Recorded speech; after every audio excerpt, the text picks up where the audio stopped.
Audio transcript, OIC Viking, Sniper Element Wraith. Time, 14 or Zulu, Event, Plazonom. Hours. Wraith, this is Viking.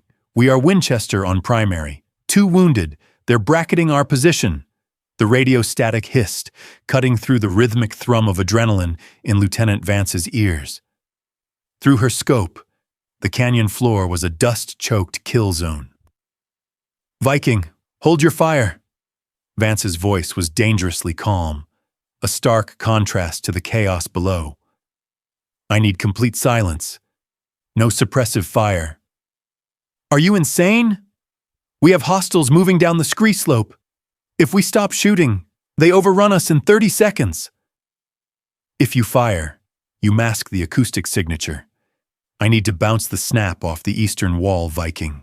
I need them to look left so I can kill them from the right. Elena, that's a 1 in a million physics problem, not a tactic.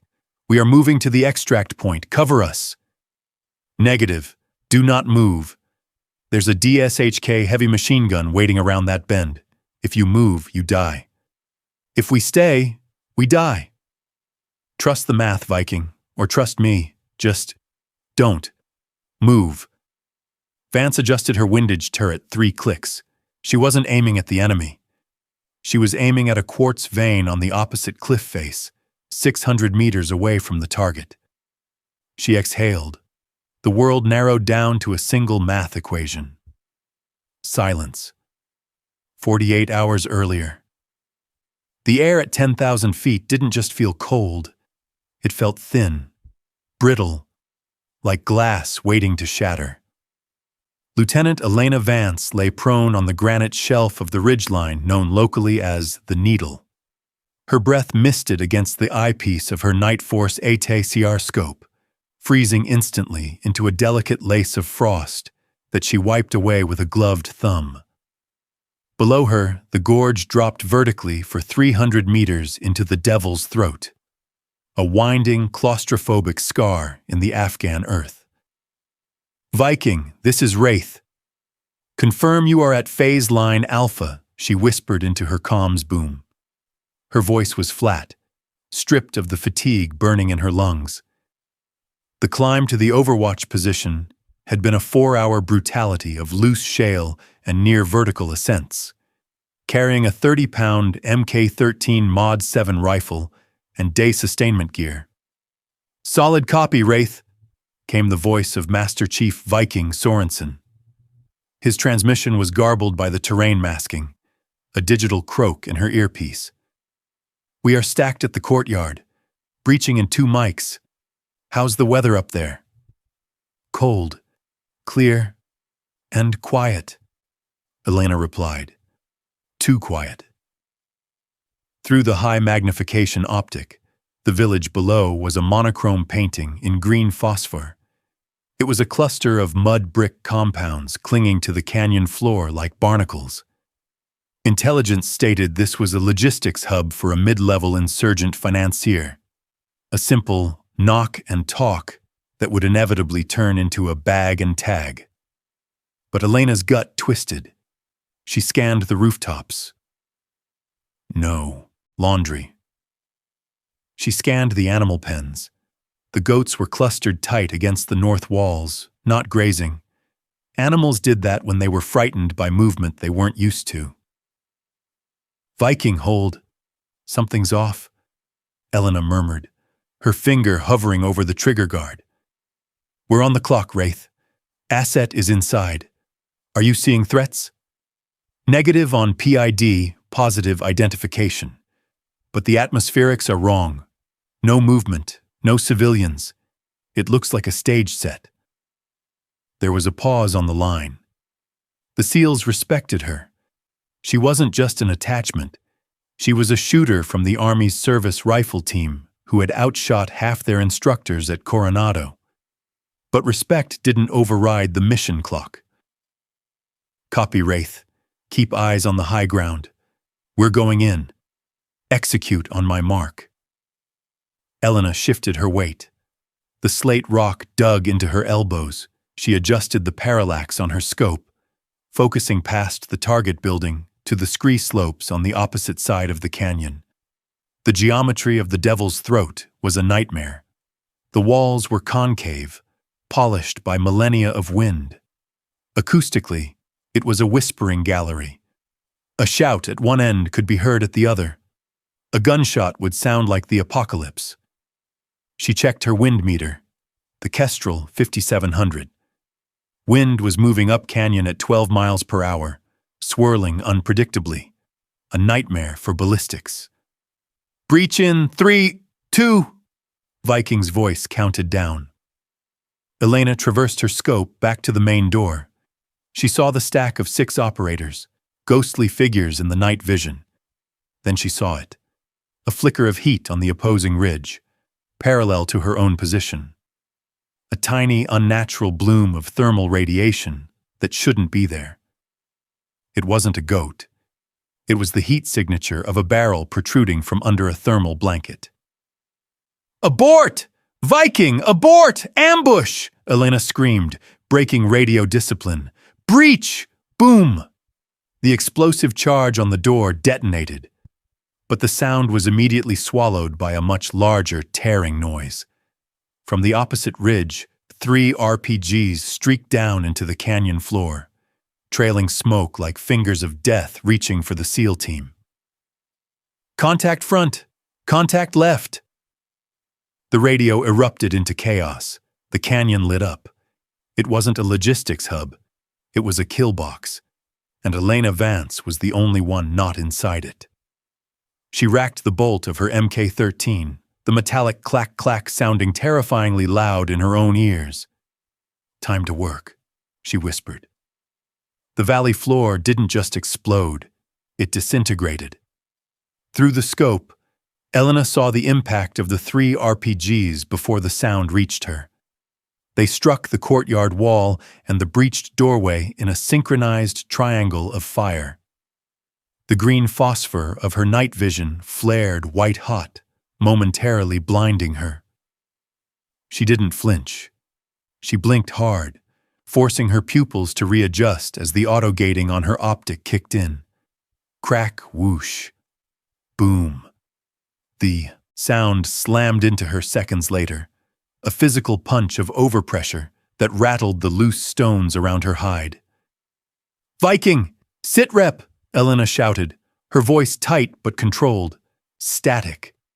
Then, the sound of coughing and aggressive gunfire. "Taking effective fire! 2 casualties! We are pinned at the breach point!" Viking's voice was jagged, cutting through the roar of AK-47 fire echoing off the canyon walls. "Wraith, suppress the east ridge! Get their heads down!" Elena was already moving. She shifted the MK-13 Mod 7 slightly to the right, hunting for the thermal signature she had spotted moments before the blast. The shooter was repositioning, a glowing white figure against the cooling gray of the rocks. Range, 640 meters. Angle, 18 degrees down. Wind, full value left. She didn't do the math consciously. Her brain absorbed the data and her hands adjusted the elevation turret. She exhaled, pausing at the bottom of the breath. The natural respiratory pause. She squeezed. The rifle bucked into her shoulder, the suppressor spitting a jet of gas. She cycled the bolt immediately, up, back, forward, down, keeping her eye glued to the scope. Downrange, the thermal figure crumpled, sliding partially down the scree slope. "Splash 1 on the east ridge," she reported.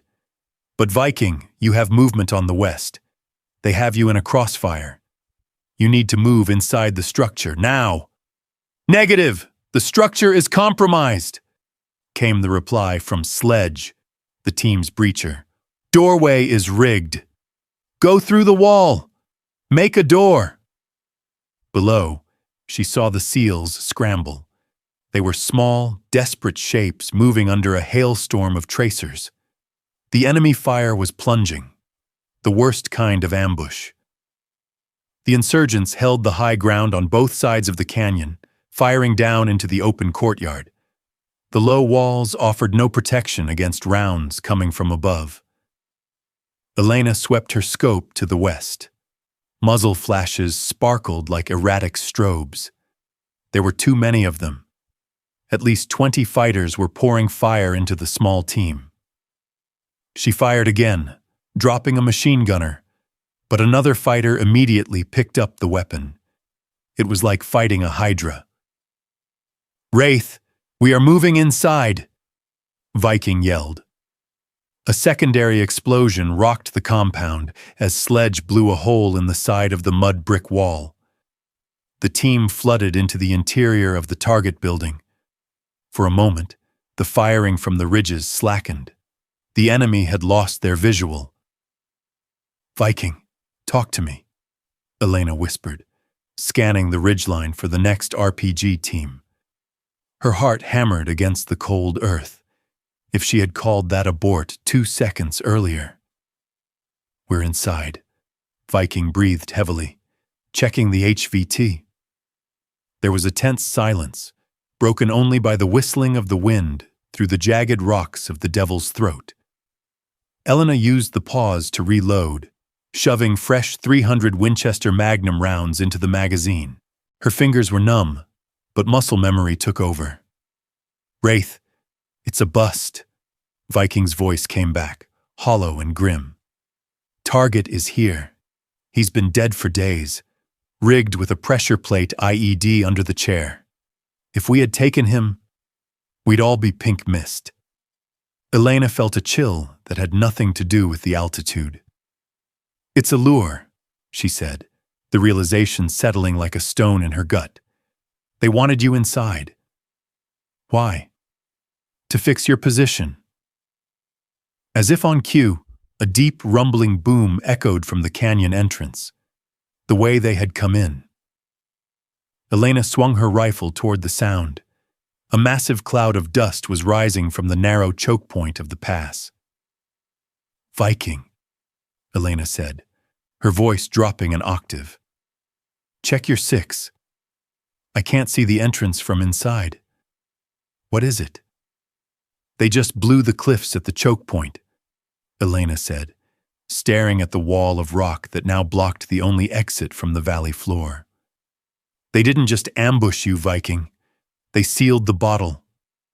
Alternate exfil." "Negative. The northern pass is a goat trail, too steep for a rapid move under fire. You're boxed in." The radio went silent for a heartbeat. The reality of the situation washed over them.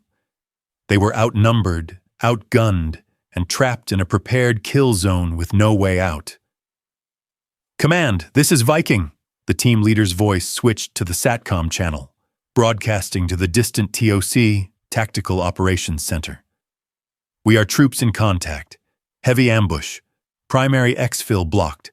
Requesting immediate TAS, close air support." "Viking, this is Havoc Base." The response crackled, detached and bureaucratic. "Negative on CAS. We have zero visibility on your valley floor due to cloud cover moving in, and intel reports man-portable air defense in the area. We cannot risk a bird until the AA threat is neutralized." "We don't have time to hunt for AA," Viking snapped. "You are on your own for now, Viking. Evasion Plan Alpha." "We can't evade. We are trapped in a building." Elena zoomed out. She saw movement all along the canyon rim. They weren't just shooting anymore. They were maneuvering. They were closing the net. "Viking," Elena cut in, her voice cutting through the panic rising on the net. "They are setting up a DSHK heavy machine gun on the north spur. If that gun gets active, it will shred those mud walls like paper. Can you take it?" Elena ranged the target. 900 meters, uphill, high wind. The gun shield covered the operator. "I can't hit the gunner from here. The angle is wrong," she admitted, the failure tasting like bile. "Then find a way, Wraith," Viking said, the desperation finally leaking into his tone. "Because if you don't, we die in this room." Elena pulled her eye from the scope for a fraction of a second, looking at the jagged, twisted walls of the canyon. The Devil's Throat was named for the way the wind screamed through it. Sound bounced here. It echoed. It traveled in curves. She looked back at the heavy guns setting up. She couldn't hit the gunner, but she could see a massive slab of unstable quartz looming directly above him. It wasn't a shot they taught in sniper school. "Stand by," she whispered. "I'm going to try something." The DSHK 12.7mm heavy machine gun didn't just fire, it chewed. From her perch on the needle, Elena watched the tracer rounds streak down from the north spur like angry hornets. They slammed into the mud brick compound where the SEALs were sheltering, punching through the dried earth with terrifying ease. Every impact sent up a plume of dust and debris. The walls were dissolving. "Taking heavy fire! Walls are failing!" Viking's voice was barely audible over the roar of the gun. "Wraith, do you have a solution? We are eating concrete down here." Elena gritted her teeth, her eye pressed to the scope. She had the DSHK in her sights, but the gunner was smart. He was tucked low behind the steel shield, only the top of his turban visible, an impossible target at 900 meters with a swirling crosswind. "Negative, Viking. He's in defilade behind the shield. I can't get a clean kill shot." "Then suppress him. Put a round on the shield. Make him duck." Elena shifted her finger to the trigger but hesitated. Her training screamed at her to stop. Physics. If she fired at the shield, the round would spark. The gunner would flinch, yes, but the DSHK crew would instantly look up. They would trace the trajectory back to the highest point. To the needle. She was one shooter with a bolt-action rifle. They had a heavy machine gun capable of cutting her ridge in half. If she engaged directly, she revealed her position. Once they knew where she was, she would be pinned, and the SEALs would be left blind. "I can't," Elena whispered, the words tasting like ash.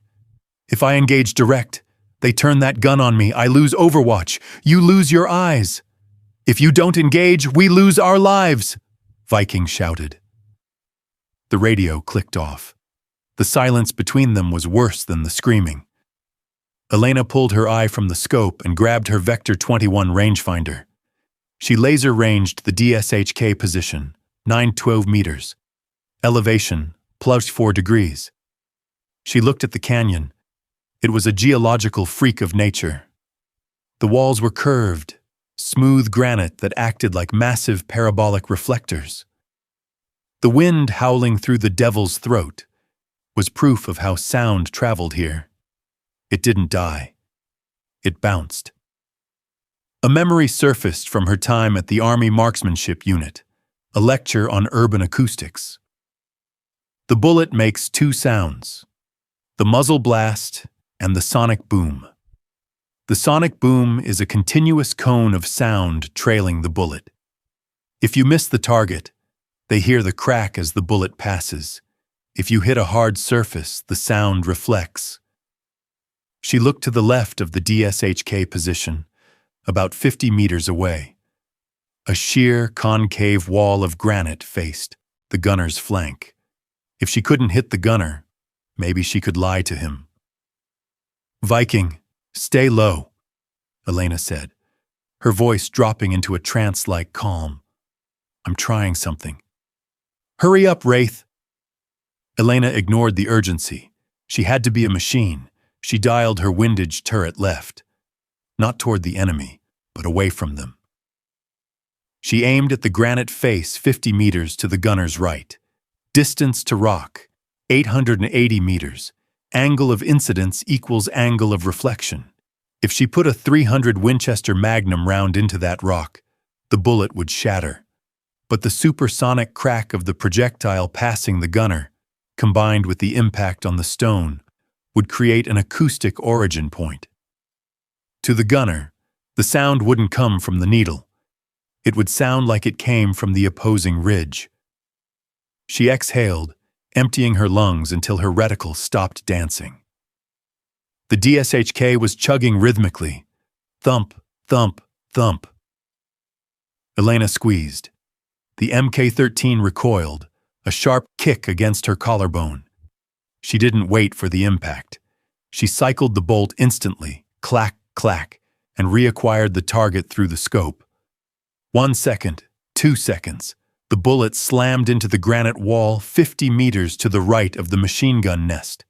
A puff of gray stone dust bloomed, but it was the sound that mattered. The sonic crack slapped against the rock and bounced back toward the gunner. Through her scope, Elena saw the gunner's head snap to the right. He stopped firing.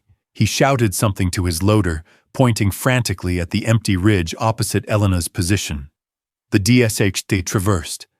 The barrel swung away from the seals, aiming at the phantom shooter on the eastern cliff. "Viking, they're distracted," Elena breathed, relief washing over her like cold water. "Move, now." "I don't know what you did, Wraith," Viking panted, "but the gun is off us. We're moving to the rear room." Elena watched the DSHK gunner rake the empty hillside with heavy rounds, hunting a ghost. She had bought them time, but she hadn't bought them safety. She glanced at her magazine. 4 rounds fired. The box held 5. She was playing a game of geometry against an army, and she had just invited them to play along. The relief of distracting the heavy machine gun lasted exactly 45 seconds. Elena's eye, burning with strain, swept the lower slopes of the canyon. While the DSHK gunner was busy strafing the empty eastern ridge, a new threat had emerged from the shadows of the valley floor. "Viking, you have movement in the wash. South side," Elena murmured, her voice stripped of all inflection. She was no longer Elena Vance. She was a processing unit for ballistics and windage. "Say again?" "We are buttoned up here," Viking replied, the sound of falling masonry audible in the background. 15 packs. Infantry. They're moving up the ravine to your 6 o'clock. They'll be at your rear wall. In 2 minutes. Through the scope, the enemy movement was fluid and disciplined. These weren't local farmers with rusted AKs. These were fighters who knew how to use the terrain. They were moving in a bounding overwatch pattern, using the dead ground of a dry riverbed to mask their approach from the SEALs' firing ports. Elena shifted her position, wincing as the sharp granite bit into her hip. She checked her suppressor. It was radiating heat. A faint mirage was beginning to dance above the barrel, distorting her view like water rippling over a stone. She reached up and adjusted the elastic band on the thermal cover, trying to mitigate the shimmer. 15 men. She had 4 rounds left in the magazine. A reload took 5 seconds. If she started shooting them one by one, 3 things would happen. 1, she would run out of ammo before she killed half of them. 2, the survivors would pinpoint her muzzle flash. 3, the DSHK would turn back and vaporize her. She couldn't kill them all. She had to make them believe they were already dead. Elena scanned the terrain above the ravine where the flankers were moving. The canyon wall there was jagged, a series of saw-toothed ridges. But to the left of the ravine, there was a smooth, concave overhang, a geological amphitheater. Math. If she fired a round past their heads and into that overhang, the sonic crack would travel with the bullet, and the impact would slap against the rock. The acoustic wave would reflect down into the ravine from above and behind them. It would sound like a sniper was positioned on the southern ridge, directly behind the enemy flankers. "Viking, do not, I repeat, do not engage the south side." "I'm sending a ghost," Elena whispered. She adjusted her turret. Elevation, 600 meters. Windage. Hold left 2 mils. She tracked the lead fighter. He was sprinting, head down. She let him pass. She waited for the radio man in the center of the stack. She didn't aim at him. She aimed at the rock face 20 meters behind the group, high up on the overhang. Breathe, pause, squeeze. The Mk-13 spat fire. The recoil was a dull shove. Down in the ravine, the bullet screamed over the squad's heads, crack, and impacted the overhang with a sharp clack. The acoustic effect was terrifyingly perfect. The sound wave bounced off the concave rock and washed over the fighters from the rear. To them, the shot hadn't come from the north. It had come from the south, directly behind them. The entire squad froze. They dove for cover, but they dove to the wrong side of the rocks, exposing their backs to Elena to shield themselves from the imaginary shooter on the south ridge. "Contact rear!" she saw one of them shout, or assumed he did by the way he was frantically pointing at the empty cliffs. Elena cycled the bolt. Clack, clack. She fired again. This time she aimed at a boulder to their front left. Crack, thump. The sound bounced, again, creating a stereo effect. Now they thought they were surrounded. The enemy squad leader hesitated. He was screaming into his radio, likely reporting that they had walked into a counter-ambush. The discipline of the bounding movement shattered. They were pinned down by a phantom regiment. "They're stopping," Elena reported, a cold satisfaction settling in her chest. "They think there's a sniper team on the south ridge." "How long will that hold them?" Viking asked. "Until they realize nobody is actually dying," Elena replied grimly. "Or until they do the math." She watched through the scope as the enemy commander gestured for his men to pull back. They were retreating, crawling on their bellies away from the kill zone that didn't exist. Elena lowered her head to the stock for a brief second, closing her burning eyes. She had stopped 15 men with 2 bullets and a physics lesson, but her hand went to her ammo pouch. She felt the magazines. They were light. Too light. The illusion of the ghost in the valley was working, but illusions were fragile. Eventually, the enemy would figure it out. And when they did, they wouldn't just send a squad. They would bring down the mountain. "Viking," she said, her voice dry. "I bought you 5 minutes. Use them." The battle had become a rhythmic, grinding attrition. Elena ejected the spent casing, catching it in her gloved hand before it could clatter against the stone. Sound discipline was still paramount, even amidst the chaos. She pressed the hot brass into her dump pouch and reached for her chest rig. Her fingers brushed the canvas pouches. They felt terrifyingly thin. She pulled a fresh magazine, the metal cold against her palm. She didn't insert it immediately. Instead, she looked at the feed lips. 5 rounds. That was it. She had 3 full magazines left on her vest, plus the one in her hand. 40 rounds total. Maybe 42 if she counted the loose rounds in her pack. Below her, the canyon was swarming.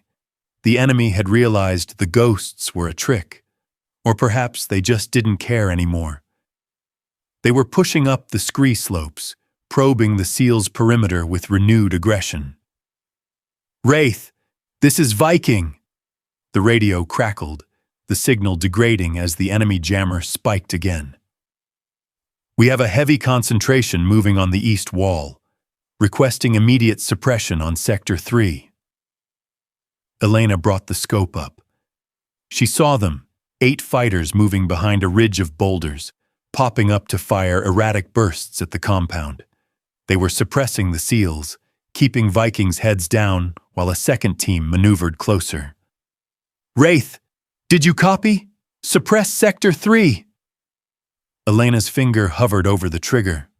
A suppression mission meant rapid fire. It meant putting rounds into the dirt and rock just to make noise, to force the enemy to duck. It would take 10, maybe 12 rounds to effectively pin that squad for a minute. That was 25% of her remaining ammunition. "Negative, Viking," Elena said, her voice flat and hard. "I cannot support suppression." "What the hell do you mean, negative? We are taking effective fire." "I have 40 rounds remaining, Viking. If I suppress them, I'm dry in 10 minutes. Then you have zero cover. If you don't suppress them, we're dead in 5. Move your saw gunner to the east window. Handle the suppression locally. I am saving my rounds for the heavy weapons and leaders." There was a pause. A heavy, angry silence filled with the static of the jammer. Elena knew Viking wanted to scream at her. In the hierarchy of the kill chain, a lieutenant didn't usually tell a master chief how to run his gunfight. But up here, on the needle, rank didn't matter. Only math mattered.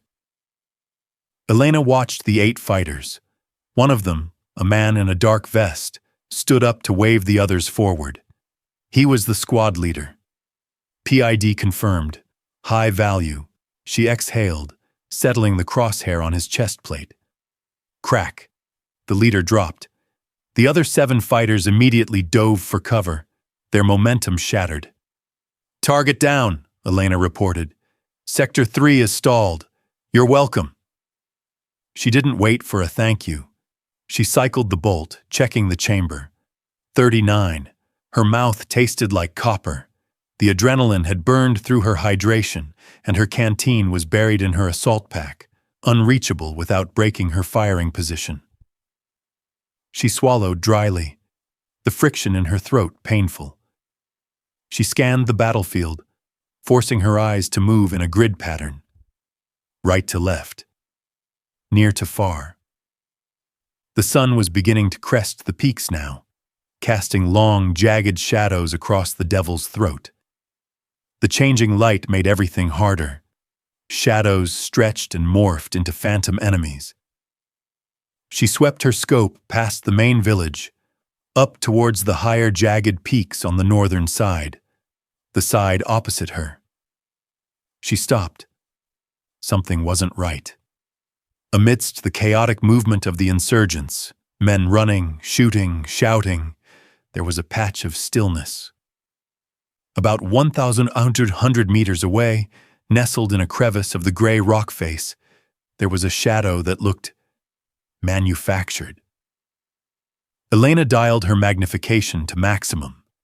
The image wobbled with the heat rising from the canyon floor. She saw a straight line. Nature didn't make straight lines. It was a barrel. Long, slender, wrapped in burlap strips to break up the outline. Next to it, the glint of glass, not a rifle scope, but a spotting scope. It was a 2-man team, a shooter and a spotter. They weren't firing at the SEALs. The angle was wrong. They were positioned high, looking across the canyon gap. They were looking for her. A cold prickle of sweat broke out on the back of her neck. The enemy commander had gotten tired of the ghost. He had called in a specialist. "Viking," Elena whispered, her voice barely audible. "I have a new problem. We're a little busy, Wraith. You're about to lose your overwatch. I'm being hunted." As she spoke, she saw the spotter on the distant ridge shift. He pointed a finger, directly at the needle. They had found her. The most dangerous sound in a sniper's world is silence. Elena froze, pressing her body into the freezing granite until she felt like she was trying to merge with the rock itself. Across the canyon gap, 1,100 meters away, the enemy spotter lowered his arm. The shooter beside him shifted slightly. They were preparing to fire. Elena knew the ballistics of the Russian SVD Dragunov. It fired the 7.62 54mm cartridge. At this altitude, that bullet would close the distance in roughly 1.4 seconds. If he pulled the trigger now, she would be dead before her brain registered the sound of the gunshot. The bullet traveled faster than the speed of sound. The lights would just go out. Move and you die. Stay and you die. She slowly, infinitesimally, slid her hand back from the rifle stock. She couldn't retract the weapon. The movement of the barrel would be a dead giveaway. She had to leave the Mk-13 where it was, a tantalizing target, while she slithered backward into the shallow depression behind her hide. "Viking," she whispered, her voice barely a breath. "I am pinned. Counter-sniper, stand by."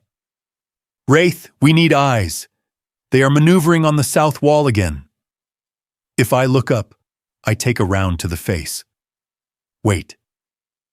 She rolled onto her back behind the safety of a large boulder, her chest heaving. The cold sweat on her back was turning to ice, sending shivers down her spine that had nothing to do with the temperature. She needed him to shoot. She needed to see the muzzle flash to know exactly where to send her return mail. But she couldn't ask him to shoot at her. She looked at her pack. Then she looked at her ballistic helmet, which she had removed earlier to get a better cheek weld on the rifle stock. It was a crude trick, something out of a World War I trench warfare manual. But at 100 meters, resolution was low. A shape was a shape. Elena grabbed a handful of scrub brush and sage, jamming it into the webbing cover of her helmet. She unclipped her hydration bladder from her pack and stuffed it inside the helmet to give it bulk and weight. Then, she found a jagged stick of deadwood. She crawled back toward the edge, keeping her head low, pushing the helmet on a stick ahead of her. The wind was picking up, howling through the devil's throat. Good. It would mess with their solution. It would make the vegetation move. She reached the lip of her hide. Her rifle was still there, sitting on its bipod. To the enemy, it looked like the sniper was just lying low. She needed to make them believe the sniper was popping up to take a look. One chance. Elena positioned the stick so the helmet would rise slowly, just to the left of her. Rifle scope. Exactly where her head would be if she were aiming. She took a deep breath, visualizing the enemy scope crosshairs. "Come on, take the shot. Be greedy." She pushed the stick up, an inch, 2 inches. The helmet crowned the ridge, the scrub brush silhouette breaking the skyline. She held it there, her muscles trembling with the tension. 1 second, 2 seconds, 3, crack! The sound was a sharp whip crack overhead, followed instantly by the thwack of the bullet tearing through the Kevlar of the helmet. The stick was ripped from her hand by the kinetic energy. The hydration bladder burst, spraying water over her face like blood. Elena didn't flinch. She didn't wipe the water away. She rolled. She rolled violently to her right, launching herself back into her firing position behind the Mk-13. The enemy sniper had fired. He would be cycling his action now. His recoil would have knocked him off target for a fraction of a second. Elena slammed her eye to the scope. She didn't look at the helmet. She looked at the enemy hide. There, a faint wisp of gray smoke was dissipating from the crevice in the rocks.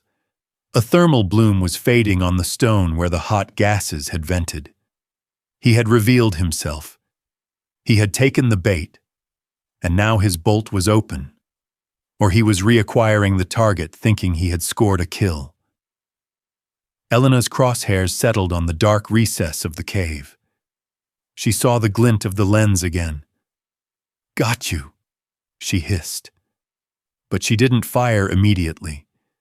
She had to account for the wind that had just pushed his bullet slightly high and right. She dialed her windage. The game of cat and mouse was over. Now it was just execution. Elena had roughly 3 seconds before the enemy sniper realized he had killed a helmet and not a human. She lay prone, her cheek pressed against the cold polymer of the stock, her body aligned perfectly behind the rifle to manage the recoil. Through the Night Force optic, the world was a grid of math and consequences. The enemy shooter was still visible in the deep shadow of the crevice. He had lowered his rifle slightly, likely congratulating his spotter. He thought the duel was over. He was right. It was over, just not the way he thought. Elena's mind raced through the firing solution. Range, 1,142 meters. Wind, 12 mph from the left, gusting to 15. Angle, 15 degrees positive. At this distance, gravity and wind weren't the only factors. The rotation of the Earth came into play. The Coriolis effect. Because she was firing east to west, the target would technically be moving down, away from the bullet's trajectory, as the Earth spun, causing the shot to hit high if she didn't account for it. Plus, the spin drift of the bullet, the rifling spinning the projectile to the right, would pull the shot 3 inches off center over a kilometer of flight. She dialed the elevation turret. Up 9.2 mils. She held the windage in the reticle, left 2.4 mils. Breathe, she whispered to herself. Her heart rate was the enemy now. Under stress, the pulse in her thumb could throw the shot by a foot at this distance. She closed her eyes for a microsecond, visualizing the bullet's arc. A parabola of lead cutting through the thin mountain air. She opened her eyes. The crosshair was hovering over the enemy sniper's chest. She exhaled, forcing the air out until her lungs were empty. The respiratory pause. The reticle stopped dancing. The world went still. She applied pressure to the trigger. Straight back, a steady, increasing force. Surprise me, crack, boom! The Mk-13 erupted. The recoil was a violent shove, slamming the bipod legs into the dirt. Dust kicked up around her face. Elena didn't blink. She fought the recoil, forcing the scope back onto the target. Flight time, 1.8 seconds. It felt like an hour. In the scope, she watched the trace. The disturbance in the air caused by the supersonic bullet. Arc high over the canyon floor and plunge down toward the opposite ridge. 1 beat, 2 beats. The thermal image of the enemy sniper jerked violently backward. A spray of heat, blood, and tissue painted the rock wall behind him. He crumpled, sliding halfway out of the crevice, his rifle clattering down the scree slope. Target down, Elena exhaled, the breath shuddering out of her. Sniper neutralized. She cycled the bolt instantly. Clack, clack. Always be ready for a second shot, but the body didn't move. The threat was gone. Viking, counter-sniper is down, Elena radioed, her voice raspy. You are clear to move on the north side. Solid copy, Wraith. Good shooting. We are... Viking's voice was cut off. Suddenly, a screech of feedback tore through the open radio channel. Not the SEAL secure channel, but the open frequency scanner Elena kept running in her left ear to monitor enemy comms. The sound was the groaning of a dying man, followed by the heavy, rhythmic crunch of gravel. Elena zoomed in on the body. The dead sniper had slumped forward, his chest pressing against the large tactical radio strapped to his vest. He was dead weight on the push-to-talk button. "Oh no," Elena whispered. The hot mic was broadcasting everything happening on that ridge to every insurgent in the valley. And right now, it was broadcasting the sound of the spotter screaming in Pashto. "He is dead.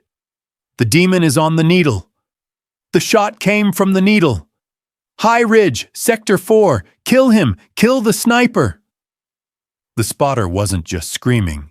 He was pointing directly at her position for anyone looking up. The element of surprise wasn't just gone.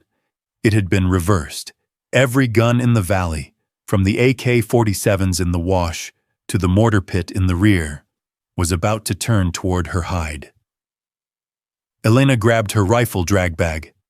"Viking, I'm blown!" she yelled. "They know my position! I'm displacing!" "Wraith, you..." Have mortars setting up on the south road. If you move, we lose eyes on the tubes. If I don't move, I'm pink mist. A dull thump echoed from the valley floor. Then another. Then a third. Mortars. They weren't aiming at the SEALs anymore. They were walking the rounds up the ridgeline, straight toward her. The first mortar round landed 40 meters behind her original position. It didn't whistle. It hissed. A short, sharp intake of breath before the earth erupted. The blast wave lifted Elena off the ground, slamming her chest into the jagged scree of the ridge. Dirt and stone rained down on her back like hail. "Viking, I am displacing! Taking indirect fire!" Elena screamed into her boom mic. All she got back was a wall of white noise. The enemy jammer had kicked in. Whether it was a dedicated electronic warfare system or just the result of the dead sniper's open channel bleeding over the spectrum, the result was the same. The radio was a brick. Thump. Thump. 2 more rounds impacted the ridge, closer this time. They were walking the fire in. Elena scrambled on her hands and knees, dragging the drag bag with one hand and her rifle with the other.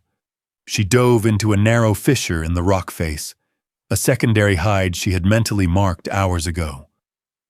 It was cramped, smelling of damp earth and bat guano, but it offered overhead cover. She checked the radio again.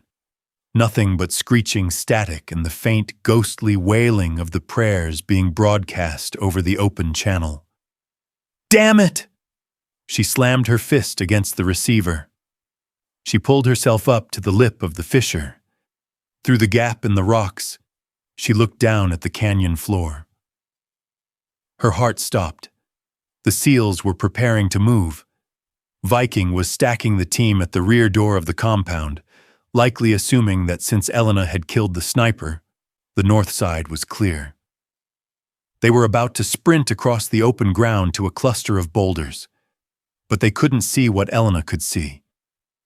Just beyond those boulders, hidden in a deep fold of the terrain, a 3-man PKM machine gun team was setting up an enfilade fire position. If the SEALs stepped out that door, they would be cut to pieces in seconds. "Viking, hold! Don't move!" she yelled, knowing it was useless. The radio was dead. She looked around frantically. She couldn't shoot the PKM team. They were deep in defilade, shielded by a rock wall. She needed to warn Viking. She looked at the sky.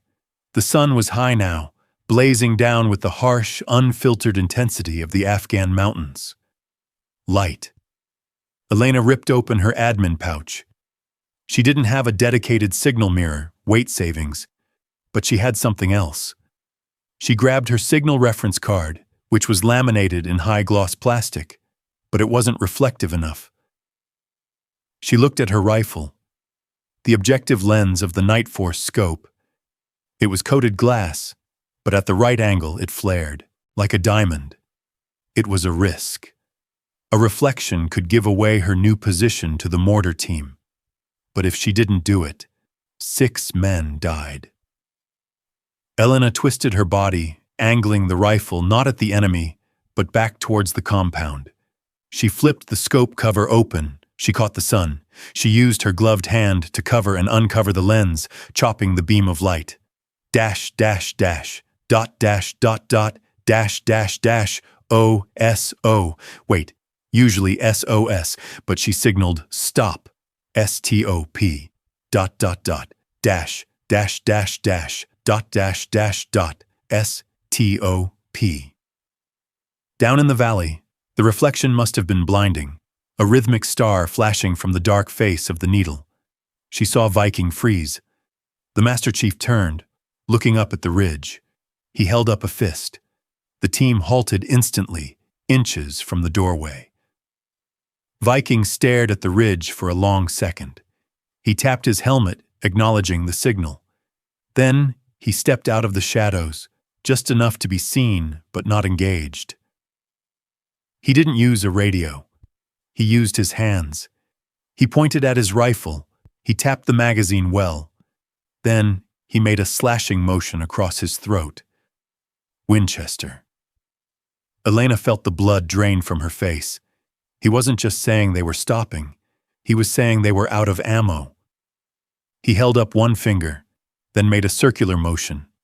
One mag left. Per man? Or for the whole team? Then he pointed at the sky and tapped his wrist. Time is up.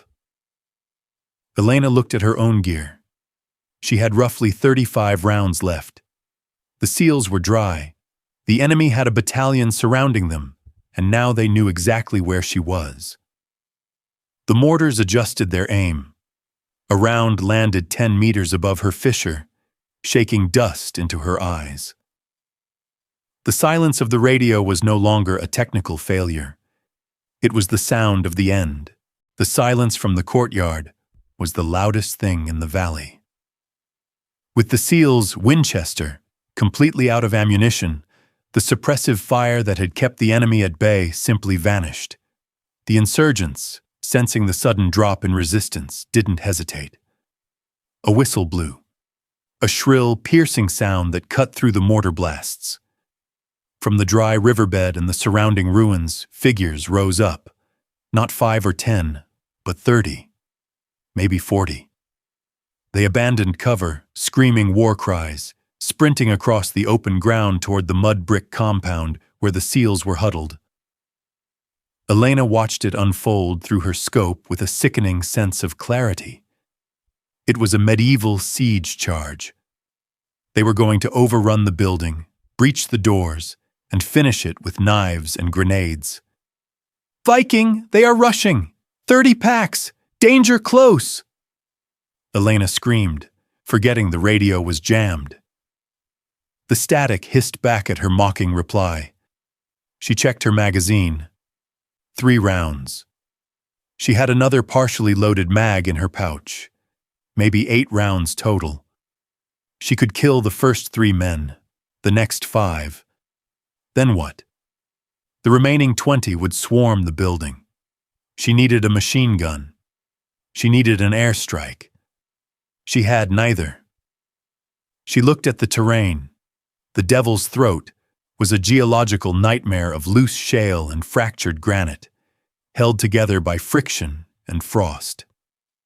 Directly above the path the enemy was charging along, about 50 meters uphill from the compound, was a massive shelf of loose scree, pinned in place by a jagged outcropping of white quartz. It looked like a dam holding back a river of stone.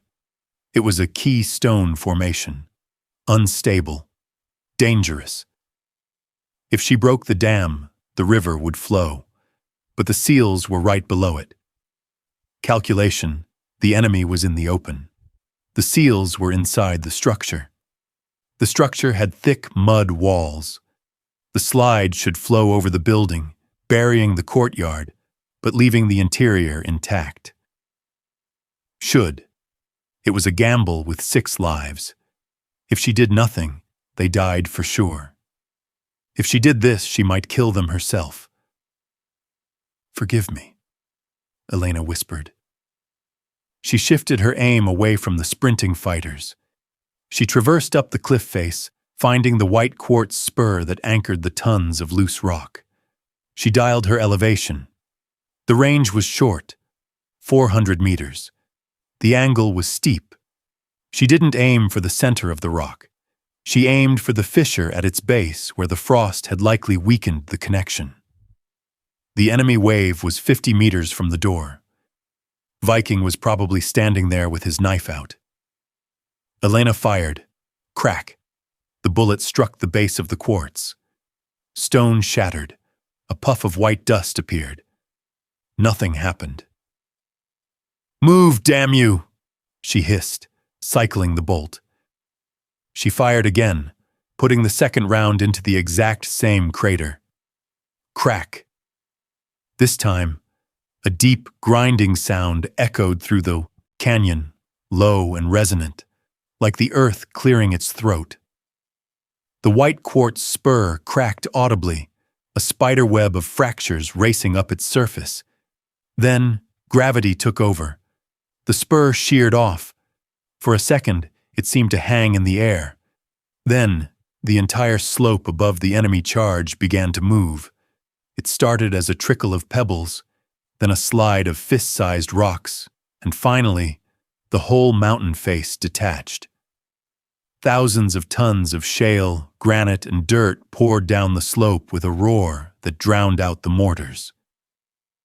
The charging insurgents stopped. They looked up, their war cries turning to screams of terror. They turned to run, but you cannot outrun a mountain. The gray wave of earth crashed into the valley floor.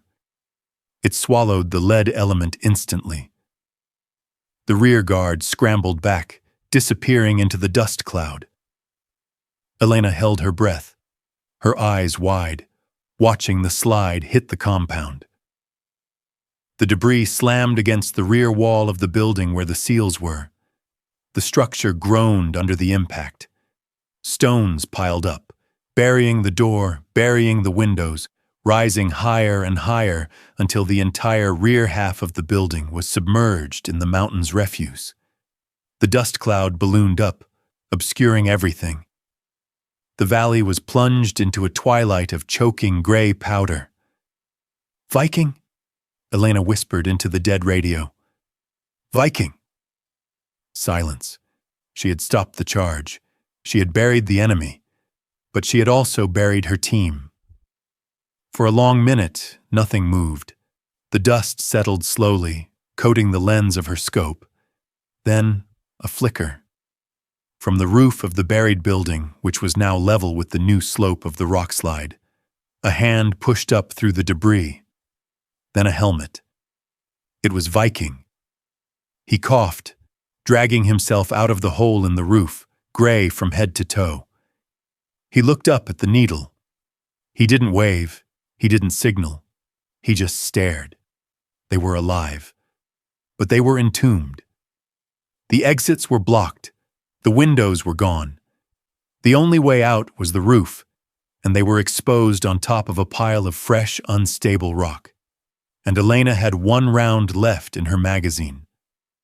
The dust from the landslide began to drift south, carried by the canyon draft like a spectral curtain revealing the stage for the next act.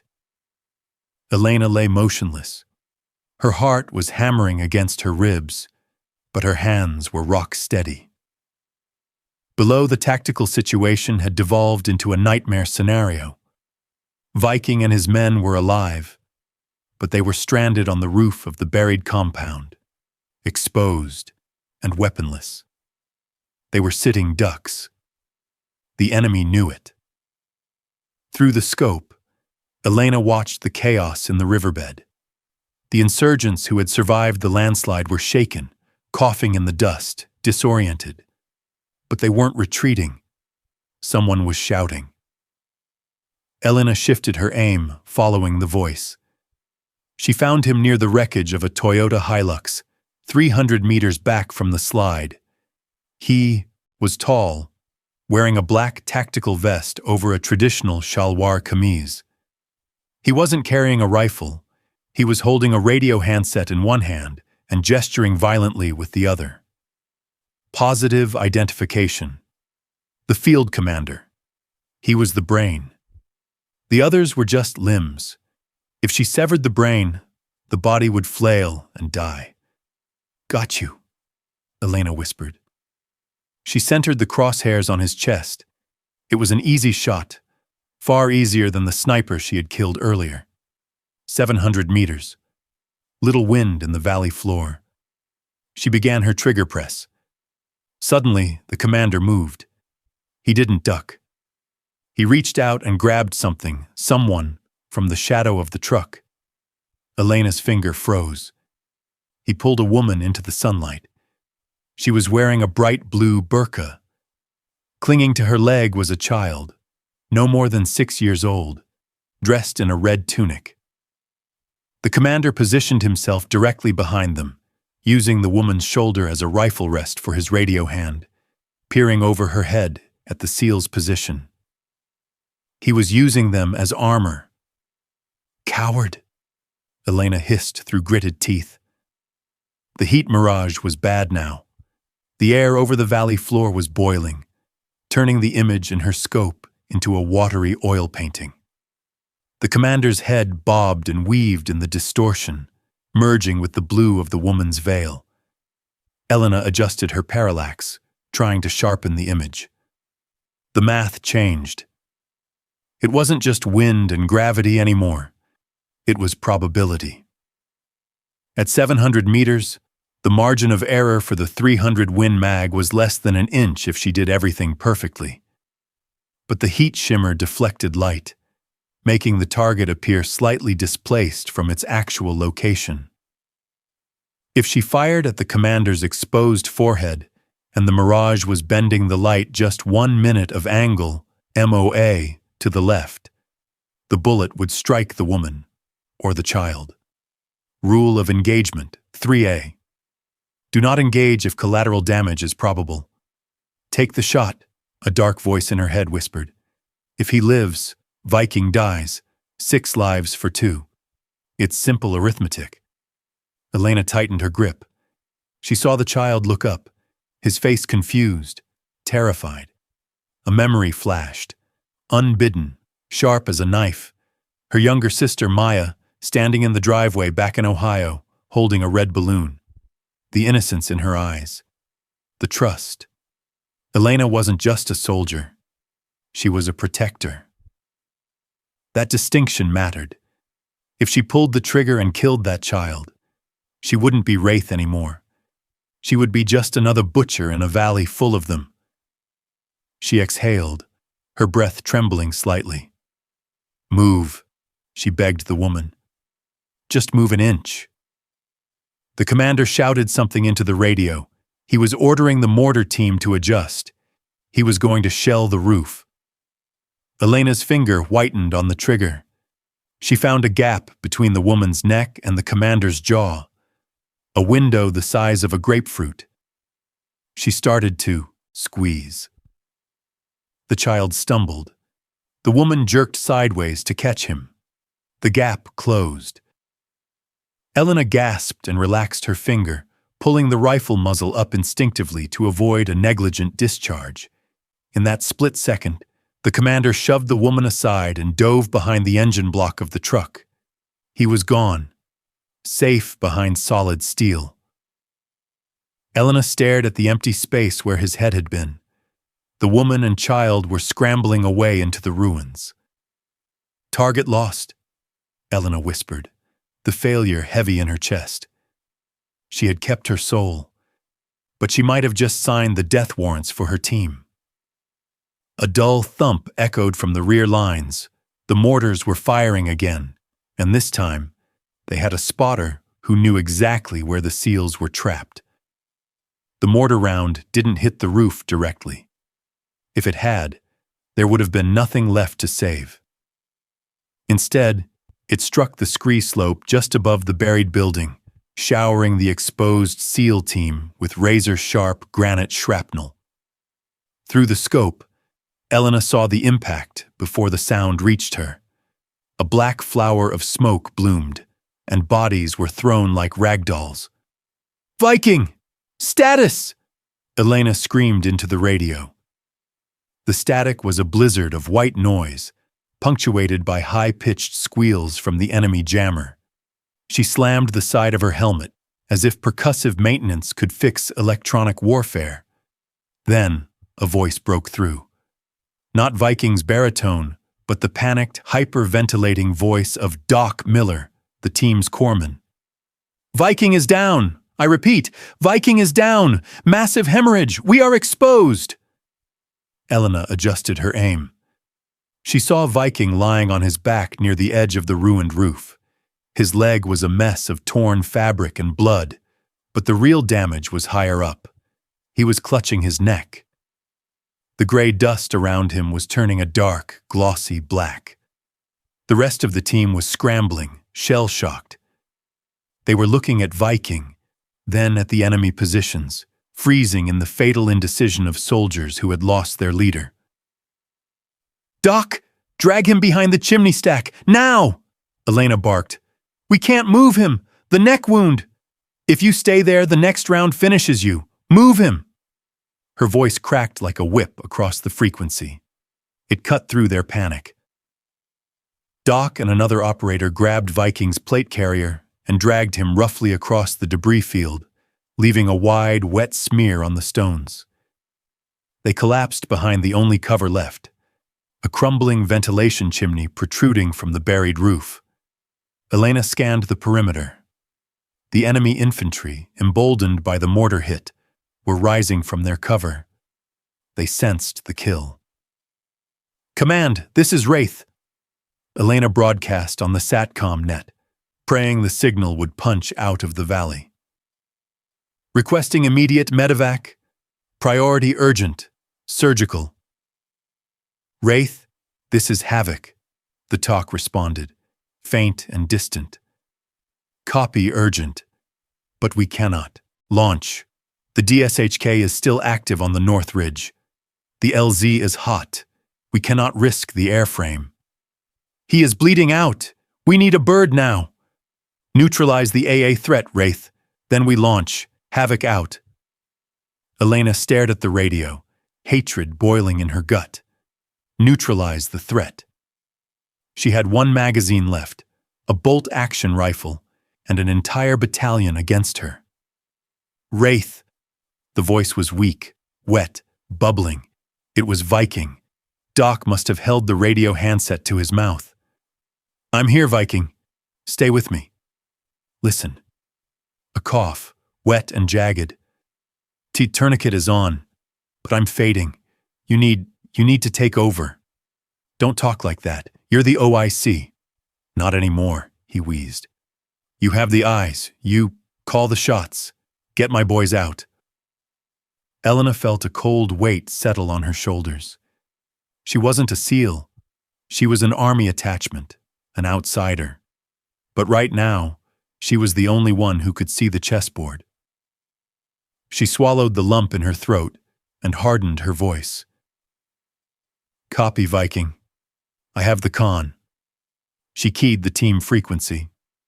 Listen up, all stations. This is Wraith. I am assuming tactical command. Sledge, get on the saw. I don't care if you have 10 rounds left. You mount that gun on the east corner. Doc, keep pressure.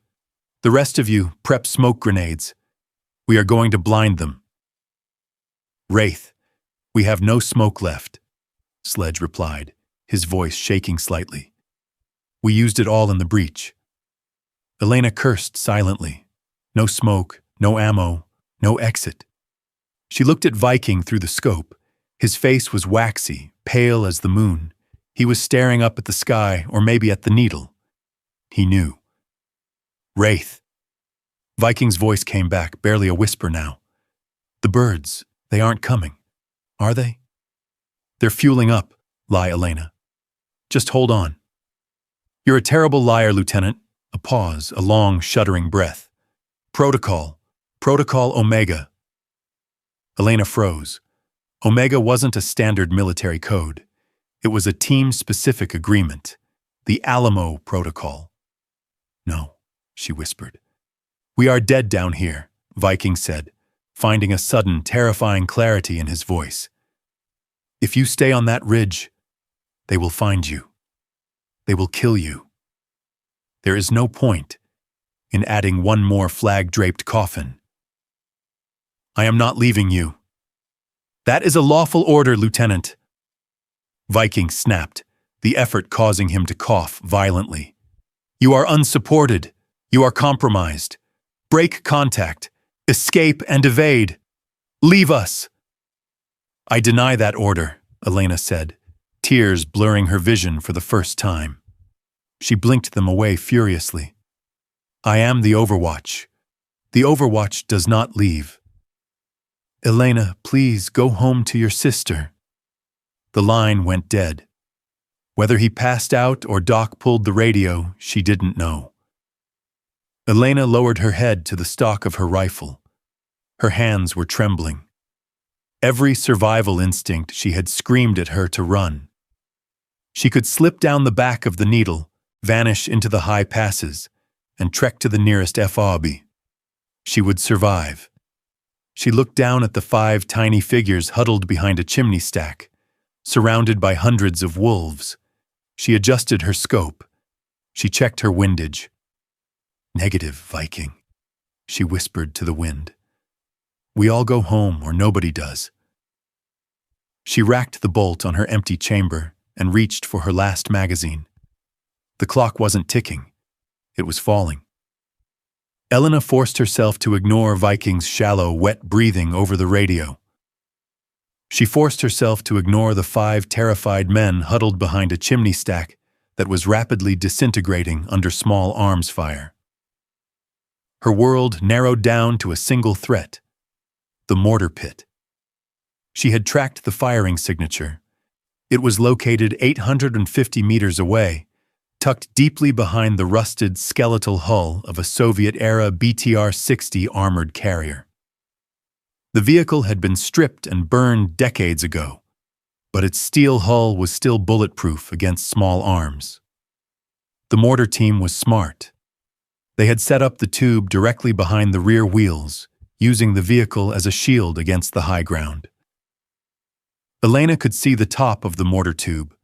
She could see the puff of smoke when they dropped around, but she couldn't see the men, and she couldn't see the ammunition. "Come on," she whispered, her eye straining against the optic. "Make a mistake, show yourself."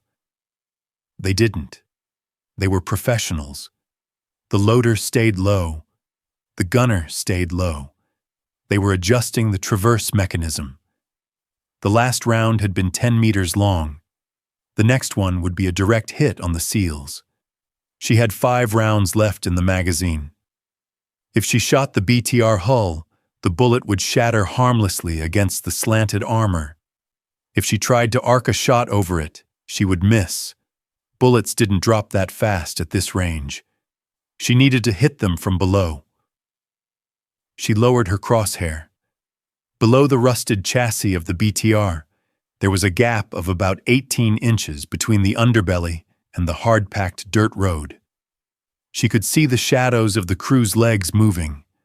She couldn't hit a leg. A leg wound wouldn't stop them from dropping the round. She needed to kill the gun or the ammo. She looked at the ground in front of the vehicle. It was an old asphalt road, baked hard by 50 years of Afghan sun. It was essentially concrete. A memory from ballistics training resurfaced: the skip shot. If a bullet strikes a hard surface at an angle of less than 15 degrees, it doesn't disintegrate. It ricochets. It skips like a stone on a pond, usually rising at the same angle it impacted, retaining about 60% of its kinetic energy. It was a desperation shot, a 1 in 100 gamble. "Physics," Elena muttered, sweat stinging her eyes. "Don't fail me now." She adjusted her elevation. She wasn't aiming at the enemy. She was aiming at a patch of white asphalt 5 meters in front of the BTR's front tires. Calculation. The bullet hits the road. It deflects upward at a 10-degree angle. It passes under the chassis. It strikes whatever is waist-high behind the vehicle, ideally the ammo crate. She racked the bolt, ensuring the round was seated perfectly. She controlled her breathing. Inhale. Exhale. Pause. She didn't think about the seals. She didn't think about Viking dying.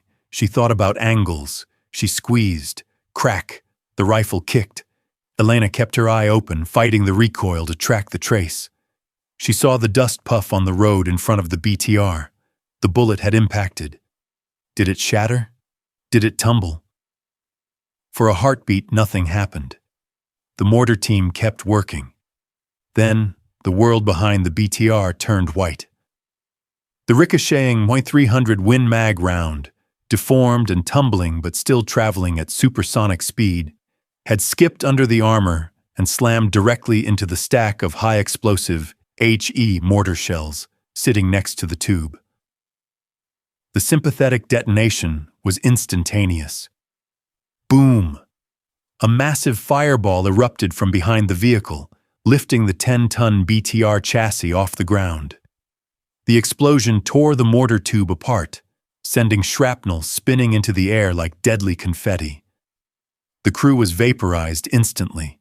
The shockwave rolled up the valley, shaking the dust off Elena's scope. "Target destroyed," she whispered, her voice trembling with the release of tension. "Mortar pit is neutralized." "Holy hell, Wraith!" Sledge's voice cracked over the radio, sounding stunned. "Did you just call in an airstrike?" "Negative," Elena replied, cycling the bolt on her rifle. "Precision fire. How is Viking?" He's unconscious. Pulse is thready, but he's still with us." Elena looked at her magazine. 4 rounds. The explosion had saved them from the mortars, but it had done something else. It had acted as a signal flare. The shocking violence of the blast had paused the infantry assault for a moment, but now the anger was returning.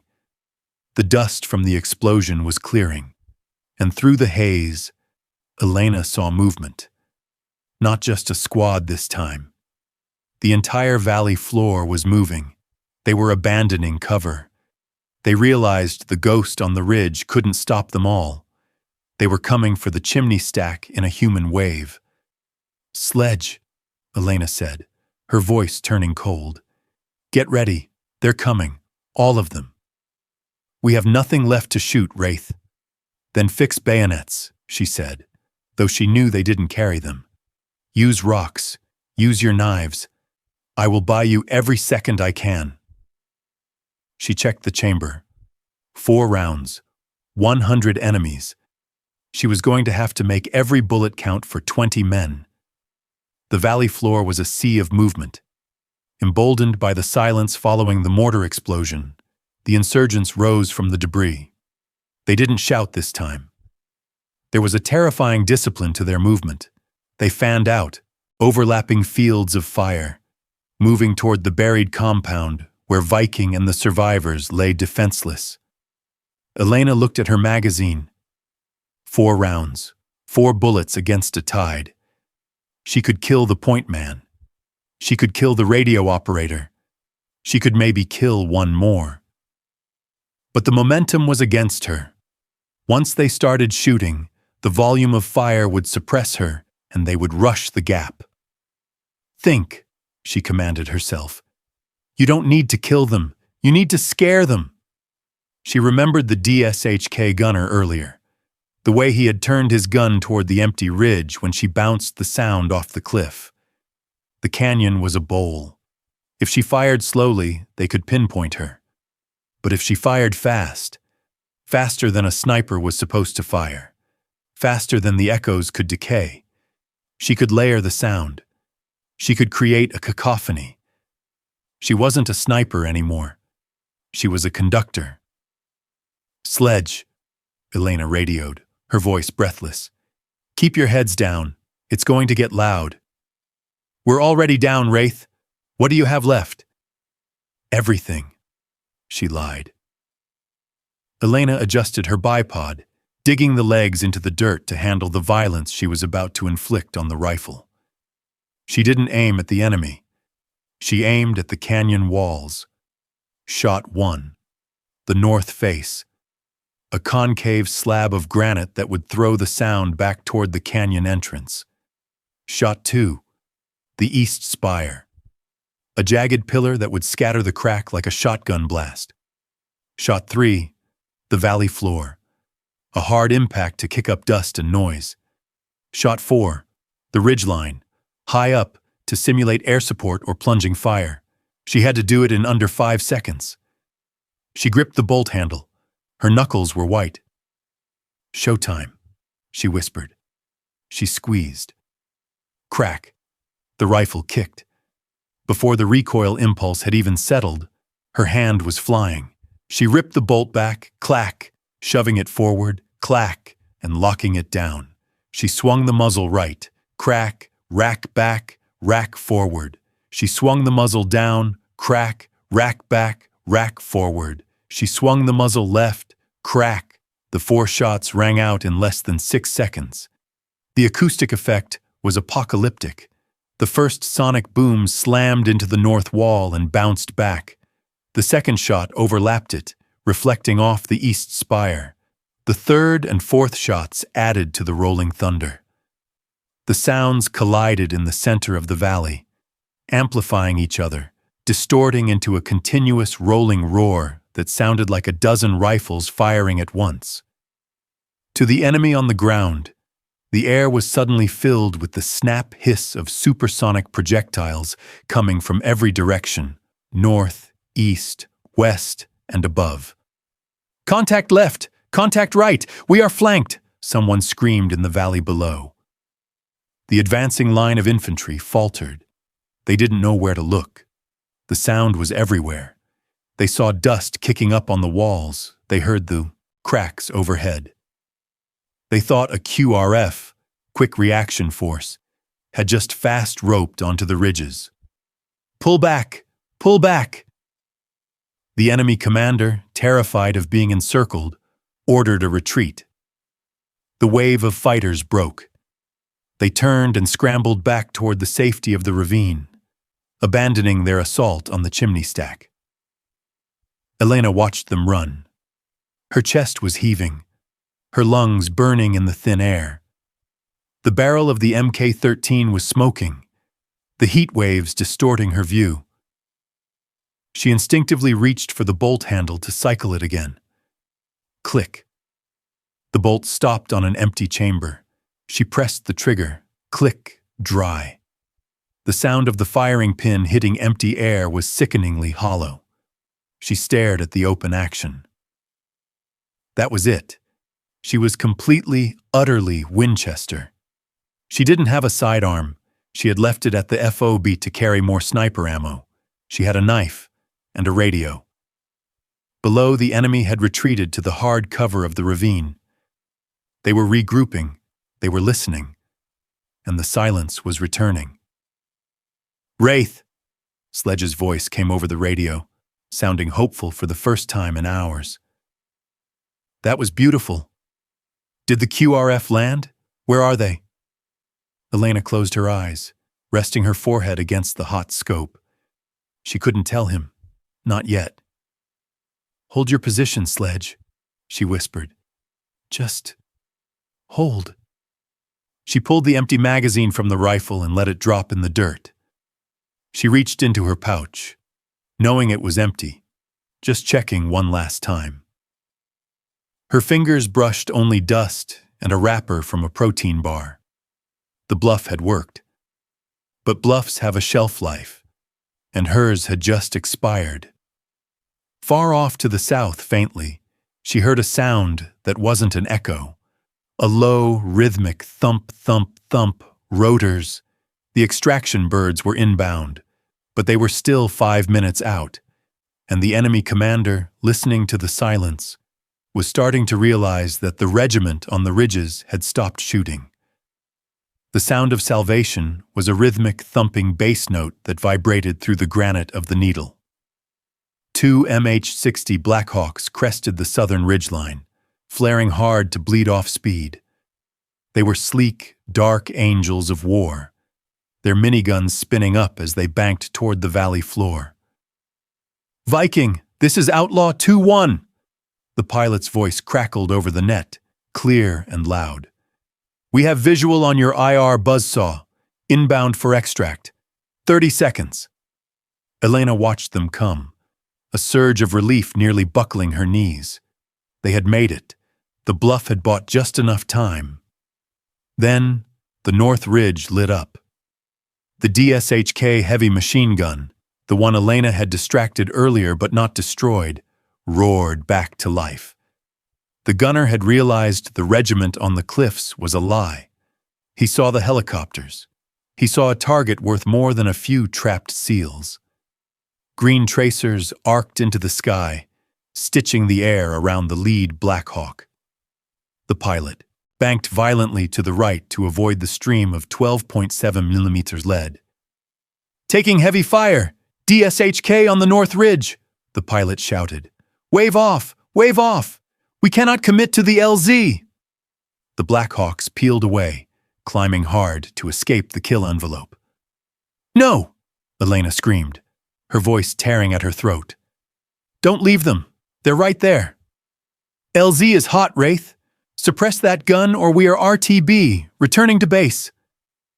Elena looked at her rifle. Empty. She looked at her pouches. Empty.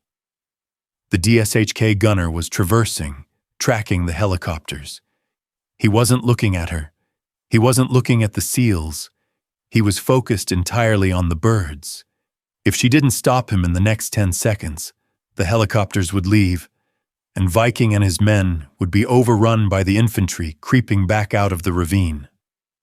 She fell to her knees, frantically clawing at the loose shale where she had weathered the mortar barrage in Chapter 8. She remembered the sound of a round hitting the rocks when she dove. Had she dropped one? Had a magazine spilled? Her fingers bled as she raked through the sharp stones. Dirt, rock, shell casing, metal. Her fingers closed around a cold, cylindrical object. She pulled it up. A single 300 Win Mag cartridge. It was dented slightly at the shoulder and covered in gray dust. It must have fallen from her pouch when she hit the deck. One round, dirty, unreliable. She wiped it on her sleeve, spitting on the casing to clean the grit. She jammed it into the chamber of the MK-13 and slammed the bolt home. The DSHK was still firing at the birds. The gunner was behind the shield. From her prone position, the angle was bad. She couldn't see his head. She needed height.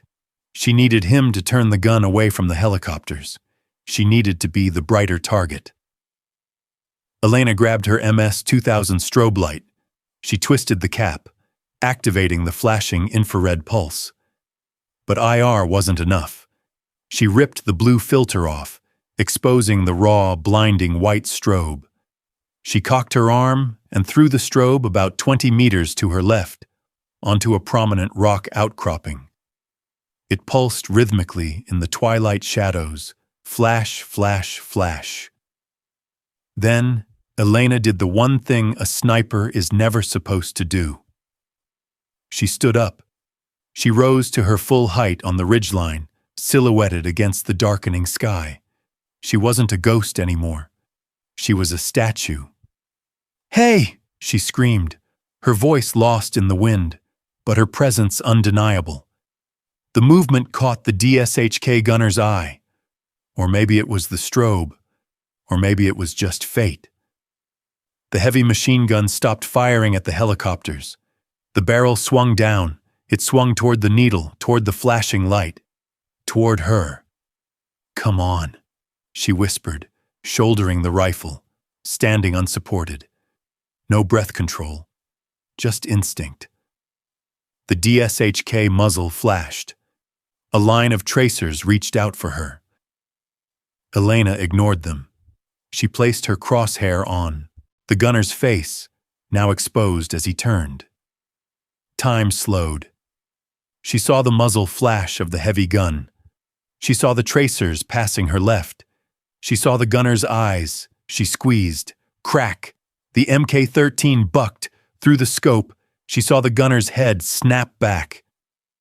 The DSHK fell silent, the barrel pointing uselessly at the sky. "Clear!" she tried to shout. Then, a sledgehammer hit her in the chest. It wasn't a sound.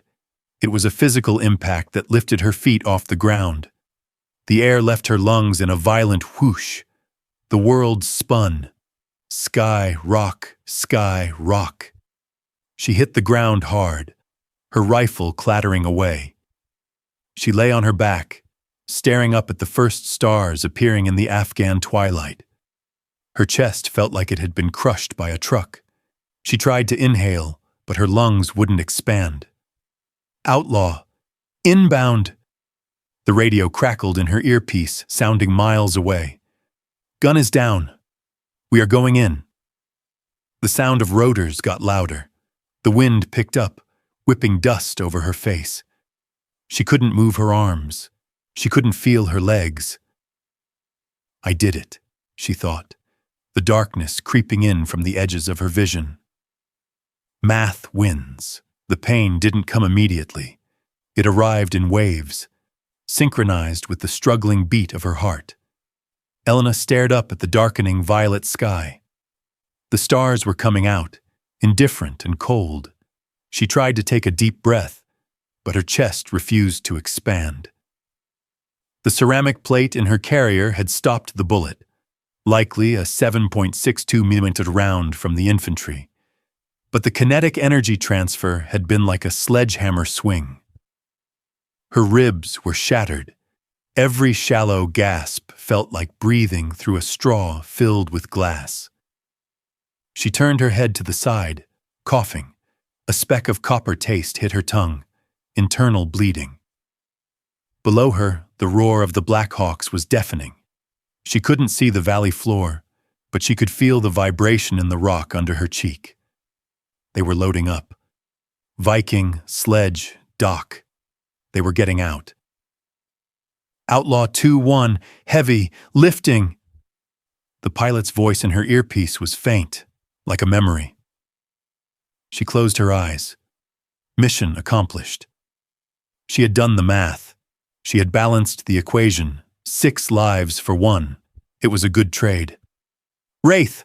Report! The voice wasn't the pilot. It was Viking.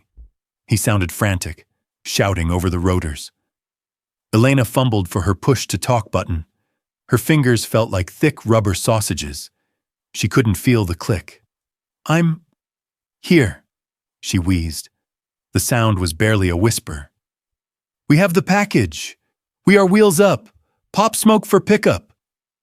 Negative, Elena managed to say, forcing the air out of her burning lungs. Elzo, too hot. Go. I am not leaving you on this mountain, Elena. Pop smoke.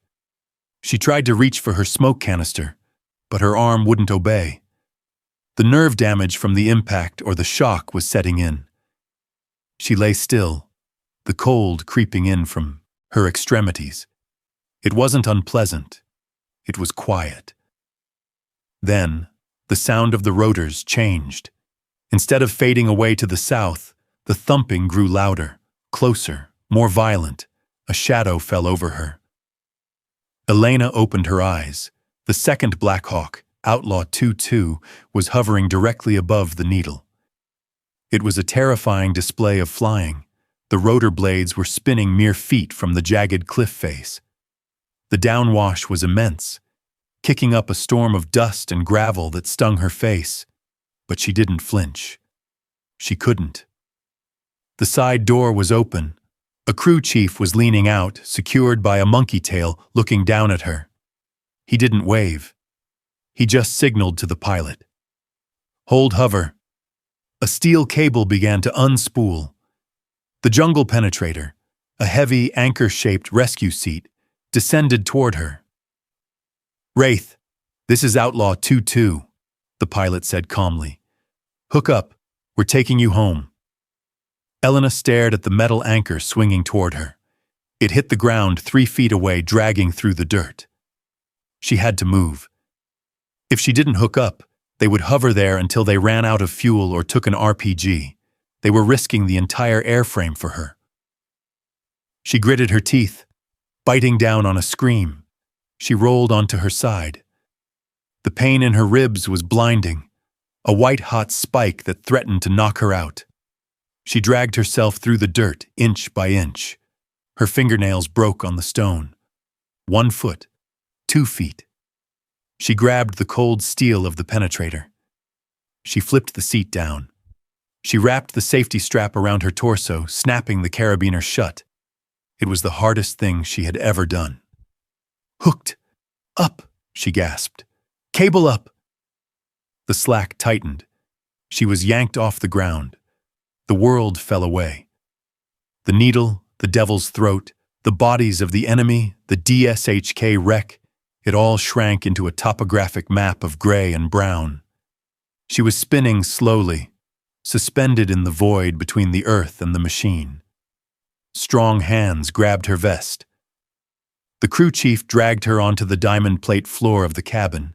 The door slid shut, sealing out the noise and the cold.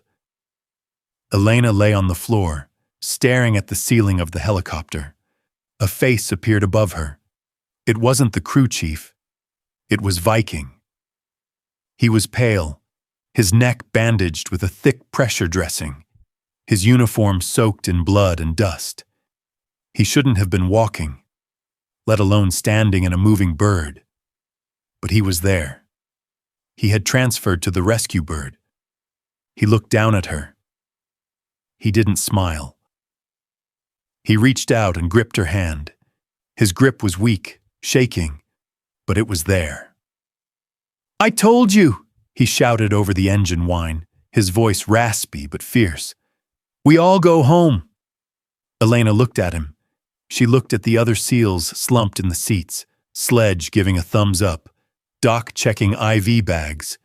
They were battered, broken, and bleeding, but they were all there. The math was wrong. It wasn't 6 for 1, it was 7 for 0. She squeezed Viking's hand back. A single tear cut a track through the grime on her face. "Copy that," she whispered, though he couldn't hear it. Viking leaned closer, unhooking his canteen and offering it to her. "Rest now, Wraith," he said. "Beer's on us."